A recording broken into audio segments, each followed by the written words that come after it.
자, 정치의 두 번째 내용은요, 민주정치가 어떻게 발전했느냐에 대한 내용을 정리할 건데요. 자, 민주정치의 어원이 처음 등장했던 것은 고대 그리스 아테네가 되겠죠. 자, 성인 남자들이 정치에 직접적으로 참여했다. 그리고 여자, 노예, 외국인은 정치에 참여할 수 없었다. 자, 특정한 계층만 정치에 참여하니까 시민의 뒤에 시민 계급, 시민 계층 이런 의미를 쓸 수가 있겠죠. 시민 계급들이 자, 정치에 참여했는데요. 직접적으로 정치에 참여했고요. 하지만은 여성이나 노예나 외국인은 정치에 참여할 수 없었더라. 그래서 제한된 민주정치를 실현하였더라. 이게 한계점이죠. 또 하나는 도편 추방제라는 제도를 통해서 독재자가 될 가망성이 높은 사람을 외국에 추방하는 제도가 있었지만은 그것이 정적을 제거하거나 혹은 또 이 직접 민주정치를 실현하는 과정에서 중우정치의 폐단들이 등장을 하게 됩니다. 자, 근대 민주정치 시민혁명기 이후, 그쵸? 자, 시민혁명을 통해서 자, 시민들이 정치의 주체로 등장했죠. 천부인권 사상, 그쵸? 인간의 권리는 하늘로부터 부여받았다. 계몽사상, 과거의 불합리한 전통을 타파하자. 로크의 저항권 사상을 통해서 자, 전체적인 국민들의 의사를 무시하는 군주를 국민들이 그쵸? 뒤집어 엎을 수 있다는 사상이 로크의 저항권이고요. 사회개혁사상, 자, 다음 장에 나올 건데요. 사회개혁사상이 바로 근대 민주정치가 발전하는데 크게 기여를 했죠. 하지만 근대 민주정치도 역시 누구나 다 정치에 참여할 수 있었던 건 아니고 누구만 그쵸? 부르주아라고 할 수 있는 상공 시민계층들만 정치에 참여하고 노동자나 여성이나 빈민들은 정치에 참여하지 못했더라. 제한된 민주정치를 갖고 있었던 것도 근대 민주정치 한계가 되겠습니다. 자, 오늘날 현대 민주정치는 그쵸? 생활 양식으로서의 자, 민주정치라 해서 자, 시민들이 적극적으로 정치에 참여할 수 있는 그런 주체로서 자, 민주정치가 확대되고 있다는 겁니다. 참여가 확대되고요. 사회통합, 인권보장 등의 과제들은 오늘날 민주정치의 또 하나의 숙제라고 볼 수 있겠습니다. 한 장 넘어가시면요. 자, 가장 우리가 기출되었던 문제들 그리고 앞으로 나올 내용은요. 사회계약설과 관련된 내용이 되겠습니다. 자, 사회를 국가를 구성하려면 자, 뭐가 필요하다? 개개인의 동의가 필요하다. 이게 오늘날 민주정치, 민주주의의 기본적인 의미를 이끌어가는 데 중요한 학설이죠. 자, 사회계약설 있는데 홉스는요. 원래 인간의 본성이 악하기 때문에 만인의 투쟁 상태이더라. 그래서 자연 상태의 인간을 내버려 두면 자, 시기, 질투, 경쟁 이런 갈등과 대립 상태가 지속될 수밖에 없죠. 그래서 양육강식의 자연 상태가 자, 이루어지게 된다는 겁니다. 그럼 대단히 무질서해지겠죠.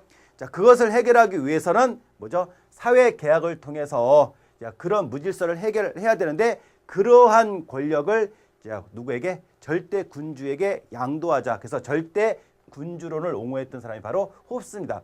홉스는 오늘날 민주정치라는 어떠한 사상에 조금은 괴리감은 있지만 홉스가 중요한 이유는 바로 사회계약설의 출발자라는 것. 그것이 홉스의 가장 중요한 의의죠.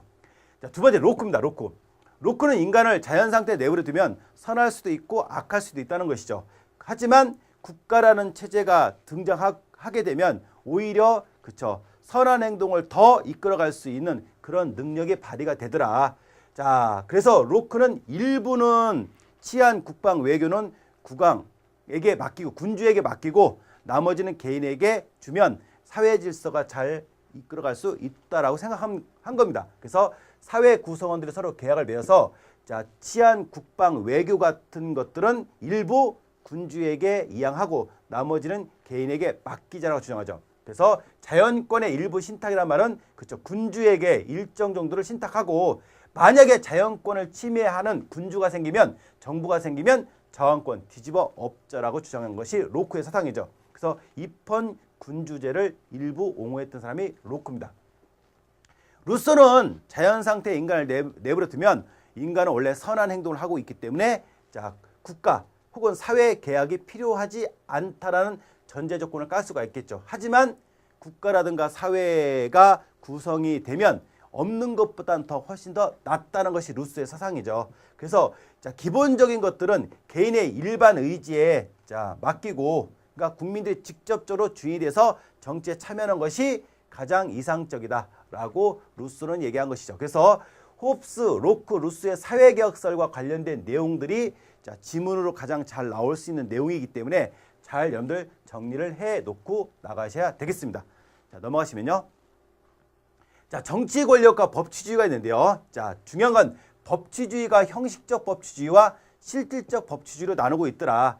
형식적 법치주의는 행정과 사법이 법률에 근거해서 법률의 하나하나의 조항에 근거해서 자, 이루어져야 된다. 자, 중요한 건 실질적이죠. 자, 법률에 근거해서 이루어지는 것이 결국 뭐죠? 그 안에 실질적인 내용들을 포함하고 있어야 되는 거죠. 그래서 입법 행위를 포함하여 국가의 모든 통치가 인간의 존엄과 평등, 정의 실현에 구속이 되어야 된다. 형식적인 법률적인 근거도 중요하지만 그 안에 있는 실질적인 내용이 본질적인 내용이 중요하다는 것이 실질적 법치주의의 자, 내용이 되겠습니다. 그래서 형식적 법치주의와 실질적 법치주의도 여러분들 정리하시고요. 하나 넘어가겠습니다. 자, 마지막 표로 분석하면요. 자, 직접 민주정치, 대의 민주정치, 혼합 민주정치가 있습니다. 그렇죠? 자, 오늘날 우리가 자, 이끌어가고 있는 민주정치는 혼합 민주정치의 특징을 갖고 있더라. 직접 민주정치의 단점도 보완하고요. 대의제의 단점도 보완하고 그래서 자, 직접 민주정치 요소인 뭐 국민투표, 국민발언, 국민소환 같은 것들을 그저 대의제에 혼합하는 그런 정치가 오늘날 자, 혼합 민주주의 혹은 혼합 민주정치의 특징이라고 보시면 되겠습니다. 자, 이 지금 배웠던 자, 내용 중에 가장 중요한 게 뭐냐라고 하나 딱 찝으면 사회계약설에 있는 호흡스, 로크, 루스를 여러분들 잘 정리하셔야 되겠습니다. 감사합니다.